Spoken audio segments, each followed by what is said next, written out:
están? Muy buenos días nuevamente. El día de hoy particularmente nos estamos enfocando en historias, bueno, importantes que son o que refieren a los niños, a la infancia. Estuvimos hablando, como ya lo vieron, de todo este drama de estos nenes, niños, centenares de ellos que pues todavía no encuentran a sus padres. Hace 3 años que fueron separados de sus padres en Estados Unidos.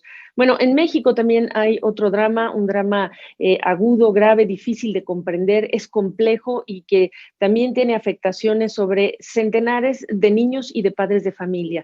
Pero este día jueves es un día muy importante para los padres de niños con cáncer que quieren promover una reforma a la Constitución, en particular el artículo 4 de la Constitución mexicana, para que se garantice el tratamiento de sus hijos. Y para ello, en este día importante para estos padres, se van a reunir directamente con el consejero presidente del Instituto Nacional Electoral, con Lorenzo Córdoba. A él le van a pedir asesoría, le van a pedir fondos para lo que es un objetivo que es la recaudación de firmas. ¿Cuántas? Bueno, pues 115,000 firmas para presentar esa iniciativa ciudadana, subrayo que es ciudadana, no es legislativa, y se la van a presentar los ciudadanos al Congreso. Yo les quiero presentar a mi invitado, a un invitado que desde hace ya varias oportunidades he querido traer a este espacio y finalmente por su tiempo nos ha permitido el día de hoy, un día tan importante para ti, Israel, que nos acompañes. Él es Israel Rivas Bastidas, él es presidente del Movimiento Nacional por la Salud, es vocero de este grupo de padres que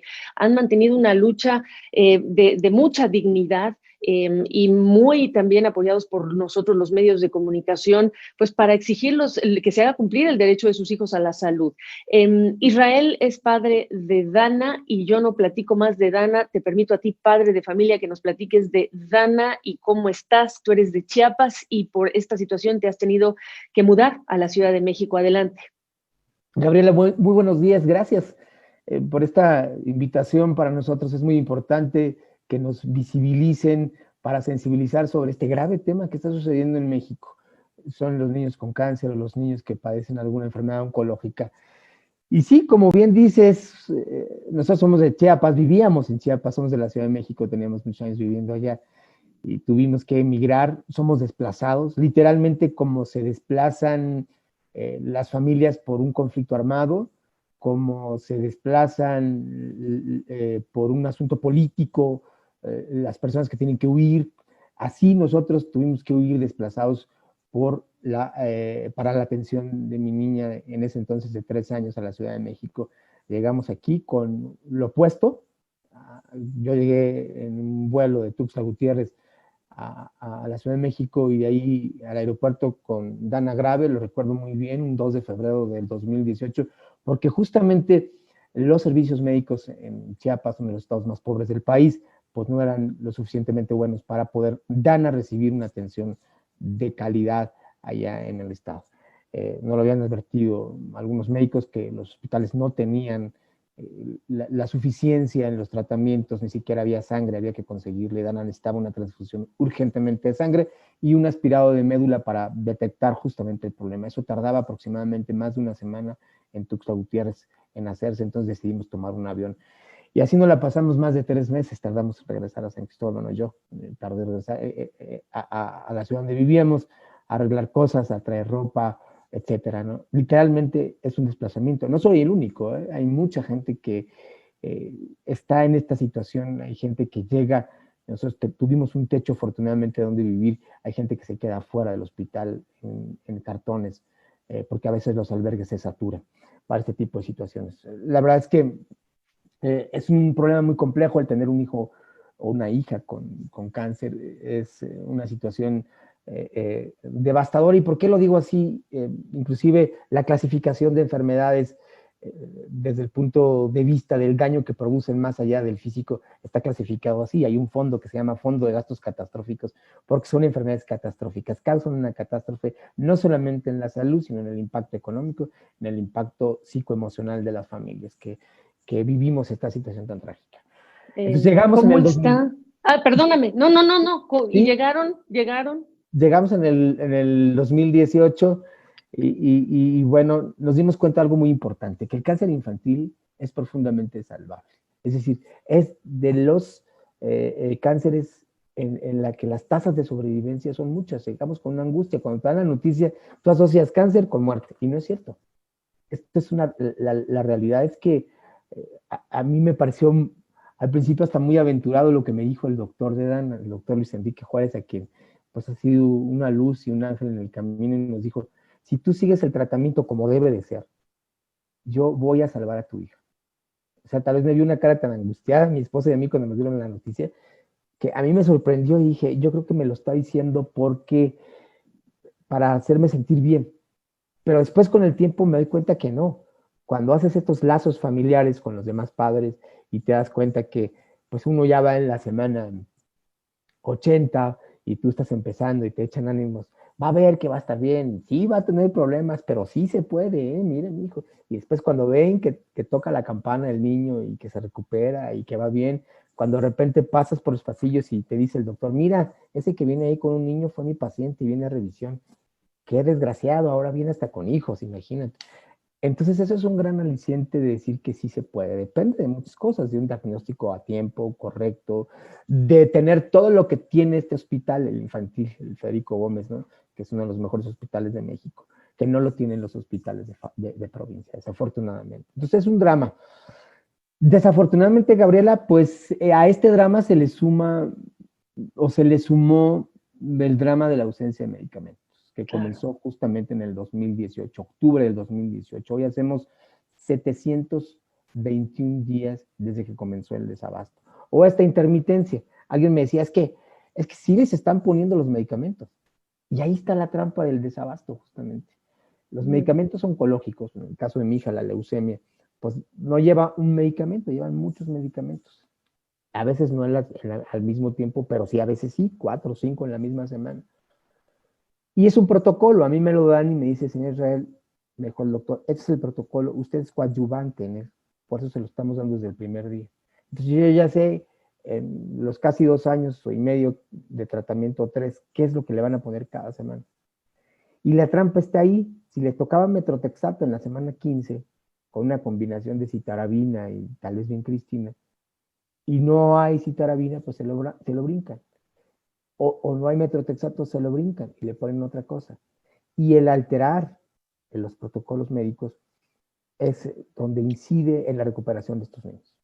Recordarle a nuestra audiencia, para quienes no están en México, que este problema de la falta de medicamentos también se da a raíz de todo un cambio, digamos, por parte del gobierno federal de lo que son las instituciones de salud y también todo lo que es el mecanismo de compras de medicamentos, entre otras razones. Es decir, que si era difícil conseguir un medicamento, todo lo que estuvo pasando en ese momento solamente les complicó la situación a estos padres de familia que desafortunadamente, además, Israel, tú lo sabes, los medios hemos tenido que consignar las tragedias de aquellos padres que llevaban a sus hijos a las manifestaciones, a las protestas, y que pues en el camino los chiquitos perecieron justamente por la falta de estos medicamentos.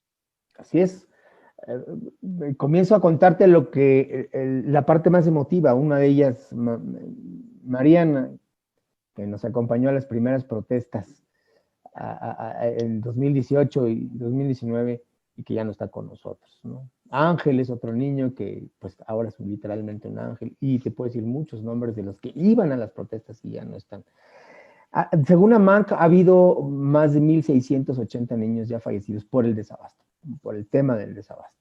¿Cómo comenzó esto? Y estas son palabras textuales del gobierno. Ellos nos dijeron, intentamos deshacer un monopolio de una compañía farmacéutica mexicana que era la que fabricaba los medicamentos pediatro-oncológicos, y lo deshicimos. Nos encontramos que a nivel internacional con un problema, compañías farmacéuticas que venden muy barato y de mala calidad, ¿sí? Y pues no los vamos a comprar. Esas que están en la India, en China y en otros países. Luego, compañías farmacéuticas de muy buena calidad de patente, pero que venden 10 a 20 veces más caro, como compañías inglesas, suizas, algunas norteamericanas y algunas alemanas. Y luego dice el gobierno, compañías que venden genéricos de buena calidad, como compañías canadienses, argentinas, brasileñas, inclusive españolas, pero que se encuentran con el problema que estas compañías privilegian su abasto nacional. Entonces le dicen al gobierno federal, sí te puedo vender lo que me vaya sobrando de mi propia producción. Y justamente el desabasto tiene estas características, que es intermitencia. Un día sí hay, un día hay en Chiapas medicamentos, otro día no hay en Jalisco, pero ya cuando hay en Jalisco, en Chiapas no hay. Luego hay en las clínicas, por ejemplo, en los hospitales de Mérida, pero cuando hacen falta en Mérida, ya vuelve a hacer falta en Veracruz, y así va haciendo como un recorrido el desabasto por todo el país, y está afectando a todo el sistema de salud de manera integral, no importa si se asiste, IMSS, o lo que era antes el Seguro Popular, que ahora es el INSABI. En algún momento el INSABI llegó a ser más golpeado que el ISSSTE, pero así pasa. Yo siento que como que tapan un hoyo y abren otro. Entonces, esto es lo que nos ha dicho oficialmente el gobierno. Y esto es importante porque Israel nos está haciendo un recuento de algo que, ojo, se cuenta todos los días por parte del presidente de la República, que es el presidente que en las mañanas concentra, acapara la atención, y esto no es secreto para nadie. Así que no tendría yo la obligación de voltear y decir, y esto es lo que opina el presidente o lo que opina el gobierno, esto es información pública. Israel, sí preguntarte también, que quiero acelerar un poco el tema, llega la pandemia y ustedes siguen en esta lucha. ¿Cómo ha complicado la pandemia esta lucha para ustedes? Bueno, la pandemia ha sido la puntilla en la problemática del abasto de medicamentos. O sea, si ya estaba la cuestión muy complicada y el asunto muy complicado, la pandemia vino a triplicar el problema del desabasto en muchos hospitales. Y el mismo gobierno lo ha reconocido al decir que les ha complicado porque muchos países que fabricaban estos medicamentos buenos, bonitos y baratos, pues dejaron de fabricarlos o de plano cerraron sus fronteras. Entonces, pues se complicó. Llegó momentos en hospitales como el Hospital Moctezuma de la Ciudad de México, como el Hospital Pediátrico de Tuxtla Gutiérrez, que no había absolutamente nada de medicamento. Es decir, ni una sola quimioterapia para ponerle a 200, por ejemplo, 30 niños que se atienden en Tuxtla Gutiérrez, o 130 que se atendían en el hospital o que se atienden en el Hospital de Iztapaluca del Estado de México, o el Hospital Moctezuma de aquí de la Ciudad de México. Entonces, llegó a ser verdaderamente desesperante para los padres. Yo recibí llamadas de papás diciéndome, ¿qué vamos a hacer? Dispuestos a todo, ¿no? Por eso se da justamente la huelga de hambre, ¿no? Ante esta desesperación en julio, que decidimos dar un paso atrás, porque yo les decía a los papás, muertos no les servimos tampoco a nuestros hijos, ¿no? Es decir, somos el pilar de la familia, y yo entiendo, me decía una mamá, Abigail, que su niño ya no está con nosotros. Me decía, señor Israel, se sentía mal, se estaba desmayando porque tenía más de 24 horas de no comer, y venía de un proceso también de haber estado en el hospital. Y me decía, es que yo no me quiero ir porque quiero luchar por mi hijo. Entonces fue cuando le dije a Abigail, no sirve, a tu hijo no le sirves muerta, ni a nosotros, ni a nadie. Es decir, esta es una medida solamente de presión, tenemos que dar un paso atrás en esta huelga de hambre, porque realmente, nos podemos contagiar en esta pandemia, y si es lo mismo, y podemos contagiar a nuestros hijos y llevar virus y cosas, pero también la huelga de hambre nos va a afectar en nuestra salud. Entonces, eh, pues nos desesperamos mucho, había mucha desesperación por esta situación. Ojo, aclaro, los niños que están amparados, incluyendo mi hija, no tienen de esta problemática. El gobierno consigue los medicamentos al precio que sea. El problema es convencer a los padres para que ejerzan un derecho, porque se ha hecho todo un mito acerca del proceso de amparo y de proteger jurídicamente a nuestros hijos. Hay muchos padres que me dicen, es que no tendríamos que estar protegiendo y amparando a nuestros hijos. Tienen toda la razón, no tendríamos que estar, porque finalmente es un derecho que está consagrado en la Carta Magna, en la Constitución Política de los Estados Unidos Mexicanos. Y yo te preguntaría cómo está la intermitencia, ¿ha mejorado el suministro, el abasto de medicamentos antes de pasar al día de hoy, que es muy importante, y me imagino que estás emocionado, pero cuéntame de la intermitencia, claro, y luego hablemos del día de hoy, que tan importante es para ustedes? Fíjate que hay falta de algunos medicamentos, mínima, tengo que reconocer, en este momento hay abasto, pero estamos muy preocupados por este supuesto robo. A nosotros en Palacio Nacional nos dijeron que iban a tener problemas, aunque ahora ya le están cambiando el asunto y diciendo que sí, que van a tener abasto, pero así nos dijeron, no tenemos plan B. Es decir, ayúdenos inclusive ustedes a conseguir proveedores. Claro, porque hace 2 semanas, perdón que te interrumpa, hubo un importante robo de medicamentos, que no.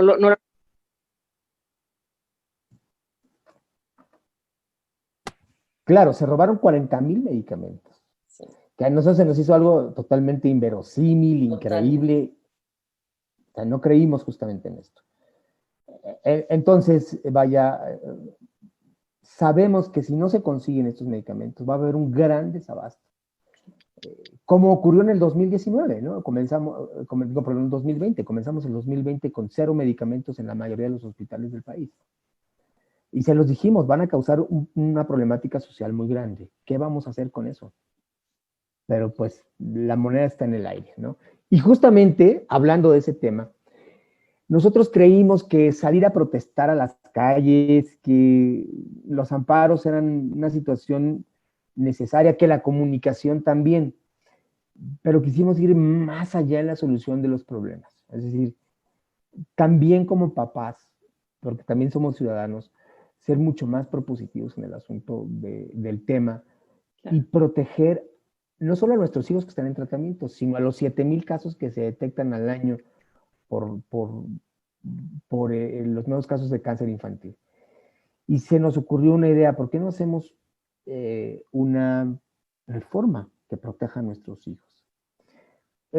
Con ayuda, desde luego no lo hicimos solos, y quiero dar el reconocimiento a una diputada que ha sido un ángel para nosotros en el camino, que es Adriana Dávila, y luego me dice que no diga las cosas porque nos puede perjudicar como es de oposición, pero pues a nosotros no nos importa porque finalmente es una causa muy noble. Nos dijo, pues hagamos esto. Comenzamos una serie de trabajos, a trabajar muchísimo, a trabajar ella, a preguntarnos casos, a investigar ellos también sobre el tema del cáncer infantil, y se llegó a una reforma ciudadana, que es una propuesta de reforma constitucional ciudadana, al cuarto constitucional, en el que tú sabes que ese artículo consagra una protección especial a grupos vulnerables, a afroamericanos, a indígenas, a personas que sufren un tipo de discapacidad o discapacidad. Finalmente, esto también surgió porque alguna vez fuimos nosotros a preguntar a Cedesol, a lo que era antes Cedesol, oigan, ¿hay becas para nuestros hijos? No, para los niños con cáncer no hay becas. Oigan, pero no hay, no lo marca. Entonces dijimos, bueno, ¿por qué nosotros no tenemos los beneficios de lo que tienen los grupos vulnerables cuando realmente somos un grupo profundamente vulnerable? No menosprecio la vulnerabilidad de los otros, pero sí no estamos en un lecho de rosas. La situación de las familias es muy compleja. Entonces, bueno, se reforma el cuarto constitucional. La pretensión es esa, que es muy importante porque deja un precedente para los que vienen en 3 ejes bien importantes. No solamente el tratamiento integral desde el punto de vista de la salud, sino también estos tratamientos que tienen que ver con muchas aristas que tiene la enfermedad, es decir, la economía familiar, el empleo, empleos emergentes. Los papás de niños con cáncer seríamos los mejores trabajadores, o somos los mejores trabajadores, porque tenemos una gran responsabilidad a cuestas, que es salvar a nuestros hijos de esta enfermedad y llevar el pan nuestro de cada día a nuestras familias. No hay otro pensamiento todos los días que nuestros hijos se curen de esto. Entonces, es una motivación muy fuerte. Seríamos excelentes o somos excelentes trabajadores. Pero también está el tema de la nutrición, está el tema del transporte público. Imagínate tú un niño inmunodeprimido con cero neutrófilos, 0 células que los puedan proteger, saliendo de la quimioterapia y subiéndose al metro. Pues lógicamente se contagian de todo. Había que ver ahí un transporte integral, hacer lazos con compañías de taxis como Uber, etcétera, ¿no? O un transporte del mismo gobierno. Esto pretende amarrar todo. Y tú sabes, tú te dedicas al dinero, tú sabes que esto no podría ser posible, esta reforma, si no hubiese dinero de por medio. Por eso también se reforma y se adiciona la ley de responsabilidades hacendarias, la ley del presupuesto para que haya pues dinero para esto. Y desde luego también la ley general de salud y la ley que protege a niños y adolescentes. Hoy, como dices tú, es un día importantísimo para nosotros porque además te quiero adelantar, no se lo he dicho a ningún medio y te lo digo a ti. Me habló ayer el presidente consejero Lorenzo Córdoba para darme una gran sorpresa. Es al primer medio que se lo decimos. La sorpresa es que nos va a ayudar. Vamos a tener el apoyo técnico del INE y nos va a allanar el camino. ¿Cómo? Con una aplicación móvil para recargar los fondos. Ya está autorizado, ya tiene el alineamiento legal, no la han lanzado, no la habían podido lanzar con nada. Y dice, esto es el mejor momento y el mejor tema para lanzar esta aplicación de línea para recabar firmas. La verdad que fue un beneplácito ayer escuchar las palabras de Lorenzo Córdoba. Yo le agradezco profundamente porque es muy empático con el tema. El Ah, recibimiento cuando fuimos a solicitar la audiencia de manera formal fue muy bueno. Creo que es una de las instituciones que mejor nos ha tratado, porque hay muchas que nos han tratado muy mal, tú lo sabes, Gabriela, como es el caso del doctor Hugo López Gatell, que, bueno, hasta nos difamó y nos dijo que no teníamos hijos con cáncer, que éramos un grupo de choque auspiciado por un partido político y nos ha dolido mucho. Eso provocó inclusive amenazas de muertes contra muchos de nosotros, ¿no? Nos amenazaron de muerte, casi nos sentíamos como perseguidos por el Estado mexicano. Bajó la intensidad afortunadamente de esto, pero bueno, a diferencia de este maltrato que se nos dio en muchas instituciones, aquí hemos encontrado, la verdad, que un trato humano, digno, que es lo único que pedimos, y la noticia es excelente para esto. Yo creo que sí podemos cumplir con el reto antes del 15 de noviembre. es la fecha límite, era lo que te iba a preguntar. ¿Antes del 15 de noviembre hay una fecha límite para cumplir con el requisito? No No hay. tenemos ficha límite, nosotros Ya. nos la pusimos antes del 15 Ah, para que entre en esta discusión legislativa, en claro. este periodo ordinario de sesiones, y no nos vayamos hasta Que, el otro. claro, solamente subrayar para cerrar porque se nos acabó el tiempo. Dos cosas. La primera, mencionas una diputada. ¿Cómo es posible que desde que salió este drama no hayan podido sumar a más legisladores? Esto es un llamado de solidaridad, pero es un llamado de responsabilidad, no es un pedido de limosna, es un pedido de reconocimiento de derechos plenos de quienes pagan impuestos y esperan una mínima atención y servicio del sistema de salud, pero qué decir de quienes les representan en el poder legislativo, Israel. Para cerrar, ¿qué me dices? Nosotros estamos muy indignados con todos los legisladores porque hay 31 o 32 presidentas o presidentes de las comisiones de la niñez como legisladores locales y ninguno se ha alzado la voz una sola vez en tribuna por uno de estos niños, por uno de nuestros hijos. Me parece que es lamentable. Hay muy pocas legisladores y legisladores que se han subido el tema, dije el nombre de una de ellas. La otra es la senadora Marta Márquez, que también ha sido una guerrera junto con nosotros y ha dado la cara y no le ha importado que le digan muchas cosas, hasta gente de su propio partido. Le ha dicho, es Oye, que, seguimos hablando de dos. Ojo, no, ojo, sí, claro. perdóname, perdona. Sí, sí, no, sí, es lamentable. Vamos el martes a la Cámara de Diputados. Ok. Todo se prevé y les vamos a leer la cartilla a los diputados en este tema, porque están más interesados. Fíjate que yo creo que a veces la brújula informativa y política del país está por otro lado. Están perdidos. Los temas prioritarios, básicos, como es salud, empleo, seguridad, andan totalmente en otro asunto.